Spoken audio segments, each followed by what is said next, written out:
पद्मश्री नारायण सुर्वे यांच्या जन्मशताब्दी निमित्त चिंचवडच्या सायन्स पार्क सभागृहात आयोजित पद्मश्री नारायण सुर्वे काव्य जागर आणि सन्मान सोहळा उत्साहात पार पडलाय।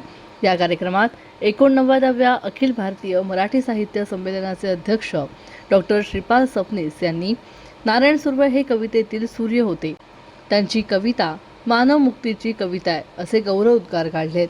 नारायण सुर्वे साहित्य कला अकादमीच्या वतीने ज्येष्ठ साहित्यिका प्राध्यापिका सुरेखा कटारिया यांना पद्मश्री नारायण सुर्वे जीवन गौरव पुरस्कार देऊन सन्मानित करण्यात आले। कार्यक्रमाच्या अध्यक्षस्थानी पिंपरी चिंचवड महानगरपालिकेचे विरोधी पक्षनेते भाऊसाहेब भोईर हे होते।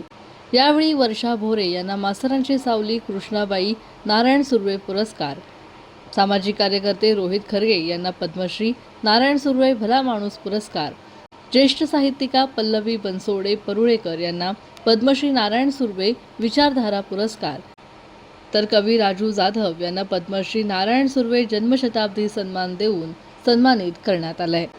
कार्यक्रमातील नारायण सुर्वे काव्य जागर संमेलनात कवींनी सुर्वे यांच्या निवडक कवितांचं प्रभावी सादरीकरण केले। तसेच शिष्यवृत्ती परीक्षेत यशस्वी विद्यार्थ्यांचा सत्कार करण्यात आलाय आणि नियोजित 16व्या स्वानंद साहित्य संमेलनाच्या बोधचिन्हाचंही अनावरण यावेळी करण्यात आलंय। हा जीवन गौरव पुरस्कार माजी प्राचार्य प्राध्यापक प्रकाश कटारिया यांच्या सहकार्यामुळे शक्य झाल्याचं यावेळी सुरेखा कटारिया यांनी म्हटलंय। पाहूया त्या यावेळी काय म्हणाल्यात। आज हा पद्मश्री नारायण गौरव पद्मश्री जो सुर्वे पुरस्कार मला जो प्रदान केलेला आहे, अर्थात हा माझा पुरस्कार नाही, हा समाजानं माझ्यावर केलेलं जे प्रेम आहे, माझ्या कामाची दिलेली दखल आहे, माझ्या कामासाठी त्यांनी दिलेली उत्स्फूर्त ही प्रतिसाद, ही एक जबाबदारी। हा पुरस्कार म्हणजे काही मिरवण्यासारखे नाही, तर ही जबाबदारी स्वीकारून अधिक उत्तम काम करण्यासाठी या लोकांनी, अर्थात जे पुरुषोत्तम सदाफुले आहेत त्यांनी आणि त्यांच्या सगळ्या टीमनी ही जी माझी निवड केली, अचानकच ते घरी आले आणि म्हणाले, ताई तुमचा बायोडेटा हवा आहे आणि अशासाठी की तुमची पुरस्कारासाठी निवड केली।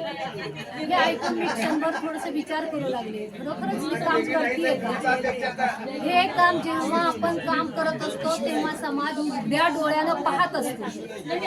एक महिला काय करू शकते, खूप काही करू शकते, कारण आपण पाहतो आजकाल की संघर्ष, आणि हा संघर्ष करत करत माणूस आज इथपर्यंत पोहोचतो। परंतु फक्त सुरेखा संघर्ष कशासाठी? या माझ्या सगळ्या महिला आहेत, त्या सगळ्या महिला ज्या संघर्ष करतात त्यांना सुद्धा योग्य पद्धतीने योग्य ठिकाणी त्यांच्या मनाप्रमाणे, मी म्हणत नाही की अगदीच प्रत्येक क्रॉस करून प्रत्येक गोष्ट केली पाहिजे, पण परिवाराला, समाजाला, घराला बरोबर घेऊन आपण आपलं उत्कर्ष साधू शकतो। तुला म्हटलं होतं लग्न झालं तेव्हा, मी तुला म्हटलं होतं लग्न झालं तेव्हा सर्वस्व देईल तुला, परंतु स्वत्व राखून ठेवण्याचं मी स्वतः वचन दिलं होतं, मला वचन दिलं होतं। अशा प्रत्येक महिलेनं स्वतःला दिलेलं वचन ते उत्स्फूर्तपणे पार करण्यासाठी आणि उत्स्फूर्तपणे ते समाजापर्यंत दाखवण्यासाठी ही स्वानंद महिला संस्था आणि या स्वानंद महिला संस्थेच्या अध्यक्ष आहेत शोभाताई बोंबा आहेत। या कार्यक्रमामध्ये आपण अखिल भारतीय 16वे स्त्री साहित्य कला संमेलन घेणार आहोत। त्या साहित्य संमेलनासाठी आपण ज्येष्ठ साहित्यिक श्रीपालजी सबनीस यांची निवड केली आहे। पहिला लोगो होता, तो लोगो होता वी कॅन, आम्ही करू शकतो, परंतु त्यानंतरचा लोगो केला होता आम्ही की घे उंच उंच भरारी, परंतु आता जे आहे ती घेतली उंच उंच भरारी, ही घेतली उंच उंच भरारी, ही उंच भरारी घेताना आता निर्माण होणारे जे प्रश्न आहेत ते प्रश्न कसे सोडवायचे?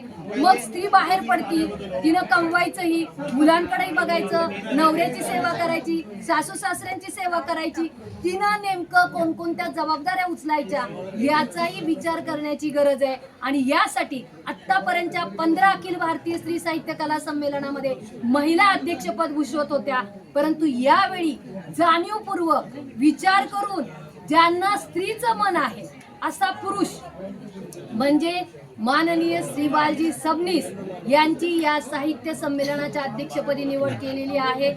जोरदार सगळ्यांनी टाळ्या वाजवाव्यात आणि त्यांचं या ठिकाणी स्वागत करावं। दुसरं सांगण्याचा उद्देश हा आहे, हा जीवन गौरव पुरस्कार जो दिलेला आहे, तो पुरस्कार मी या सर्व तमाम माझ्या या सभागृहामध्ये असणाऱ्या माझ्या सर्व पब्लिकला, सर्व मान्यवरांना आणि माझ्या आप्तेष्टांना समर्पित करते. आज माझी आई 85 वर्षाची आहे आणि ती आज या कार्यक्रमाला नाही येऊ शकते, परंतु गेली 22 वर्ष जी तपश्चर्या करते, तिचे आशीर्वाद आम्हा सगळ्यांना आहे आणि ही स्वानंदाची भरारी आणि करत असलेल्या कामाची दखल या अकॅडमीने घेतली, नारायण सुर्वे अकॅडमीने घेतली. मी त्यांचे ऋण निर्देश व्यक्त करते. प्रतिनिधी महाराष्ट्र न्यूज, पिंपरी चिंचवड.